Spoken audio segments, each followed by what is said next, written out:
محترم مسلمانانو، نن د جمعې د ورځې یو بهترینه وظیفه چې د اسمان دروازې به ستاسو حاجتونو دپاره کولو شي او ستاسو دعاګانو دپاره به د اسمانونو دروازې الله جل شانه کولو کې بالکل اسانه وظیفه او ډیره زیاته د الله جل شانه خوښه وظیفه.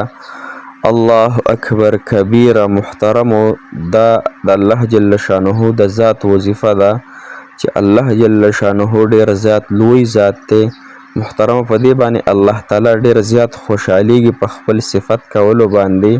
ګوره، که موږ د یو انسان صفت کیږي د چا په مخ کې، که نه هغه څومره خوشحالیږي. برید تاوخي کو د زنانه ده او کو نارینه ده چې مخلوق د مخلوق صفت کوي، مخلوق په څومره خوشحالیږي. څوک چې د رب صفت کوي، هغه رب چې موتی پیدا کړي، هغه رب چې زما او ستا مشکل کشا دی، هغه رب چې زما او ستا حاجت روا دی، بل رب زمونږ نشته د حاجتونو پوره کولو والا ذات صرف رب الکریم دی. نو محترمو، دغه رب ډیر زیات په دې وظیفه خوشحالیږي او د دې وظیفې او دې کلمې ته د اسمانونو دروازې کولاویږي. نو هر کله چې د اسمانونو دروازې کولو شي، نو محترم موږ ته به د الله تعالی د ذات نه د غوښتلو موقع بهترینه په لاس باندې راشي. نو دا موقع ضایع نه کوي او دا موقع انشاءالله ترلاسه کوي او خپل حاجتونه انشاءالله د دې موقع نه فایده واخلي او خپل حاجتونه په رب العالمین باندې انشاءالله پوره کوي. نو خامخا د جمعې ورځ هم نن د بهترینه ورځ ده، په ورځو کې سردار ورځ ده. نو سرداري ورځ باندې د سردار وظیفه وکړلی شي، نو هغه الله په زما او ستاسو انشاءالله حاجتونه پوره کړي او مشکلات په زما او ستاسو اسان کړي. السلام علیکم ورحمت الله وبرکاته. ډیرو معزز او محترم او قابل قدر مسلمانانو ورونو خویندو، تاسو به روغ جوړ یې، په صحت به الله جل شانه هم دغه رنګې صحتمند ساته او الله تعالی دې ستاسو تمام حاجتونه تمام مسلمانانو پوره کړي. نن د جمعې ورځ ده، تاسو ته بهترینې دعاګانې انشاءالله د رسول الله صلی الله علیه وسلم په منبر باندې کیږي، یعنی خطبې دوران کې به هم تاسو ته دعا کوم محترمو. او دغه رنګې د جمعې په ورځ به خصوصي دعاګانې د بیان نفس هم تاسو ته کوم انشاءالله، خاص د الله تعالی د رضا دپاره چې زموږ د اورېدونکو کتونکو موږ سره محبت کوونکو الله تعالی ټول حاجتونه پوره کړي، ټولې مسلې الله جل شانه ختم کړي. محترم مسلمانانو، نن چې زموږ کومه وظیفه ده هغه داسې وظیفه ده الله اکبر کبیره چې هغه الله جل شانه یو زبردست ذات دی او ډېر لوی ذات دی چې د هغې تصور تمامه دنیا نشي کولی، تمامه ځمکې اسمانونه هم الله جل شانه لوی ذات دی، غټ ذات دی. محترمو، دا وظیفه نن تاسو خامخا د خپلو حاجتونو دپاره وکئ. دا وظیفه چې دا الفاظ چې څوک ووایي، الله تعالی د انسان ته د اسمانونو دروازې کولاوي او کله چې د دنیادار بادشاه چاته دروازه کولو کې محترمو، نو دا تاسو ته پته ده چې د هغه دربار بیا د هر قسم خزانو نه او د هر قسم مال او دولت نه ډک وي. نو زموږ ستاسو رب هغه رب داسې رب دی محترمو چې د هغه دروازې چې ما تاسو د اسمانونو کولو شي، نو هغې کې دومره خزانې دي، دومره حاجتونه پکې پراته دي زما او ستا چې ما تاسې په بورو هم نشو راکوزولی دي. لهذا یو سړي اعلان وکړو، یو بادشاه چې زما دربار کولو دی، راشه څوک چې څه وړي هغه یوسئ. محترم مسلمانانو، چا سره زر راواغسته، چا سپین زر. یو هوښیار انسانو پکې هغه د بادشاه په سر باندې لاس کېښودو، وی چې د بادشاه سر زما. محترمو، چې کله بادشاه سر او بادشاه د هغه شو، نو ټولې خزانې د هغه شي. ما تاسو هم د الله تعالی په ذات باندې لاس کېږدو چې زموږ صرف رب پکار دی او نو رب به زما او ستاسو حاجتونه بیا خود به خود پوره کوي. محترمو، نن د جمعې ورځ د بهترینه، نو د جمعې په ورځ کې دا 2-3 ټیمه داسې دي چې دې کې الله تعالی دعاګانې فورا قبلوي. یو د اذانونو ټیم چې کله اذانونه شروع شي، دغه وخت کې دعاګانې او دا وظیفه کوئ. دویم چې کله امام خطبې ته وخیږي، د دوه خطبو په منځ کې هغه دعاګانې قبلیږي.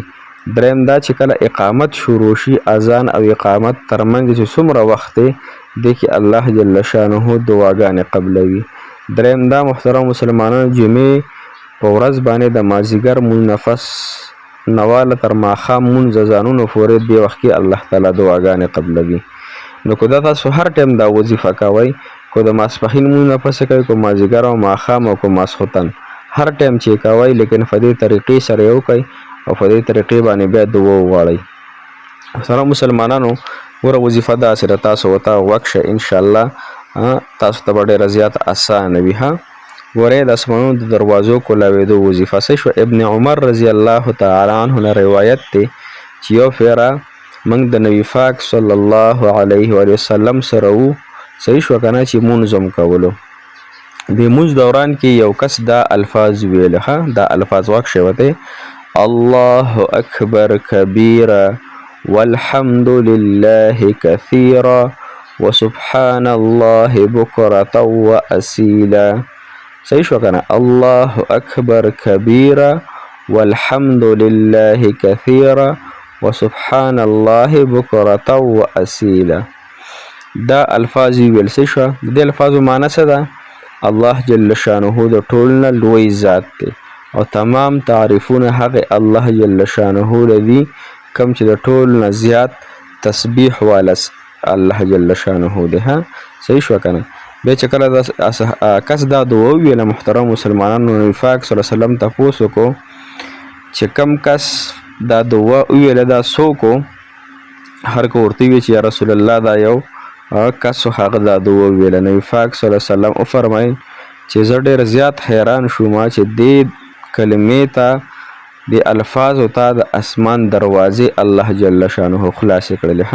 دا یو صحیح حدیث دی، صحیح مسلم کې راغلی دی.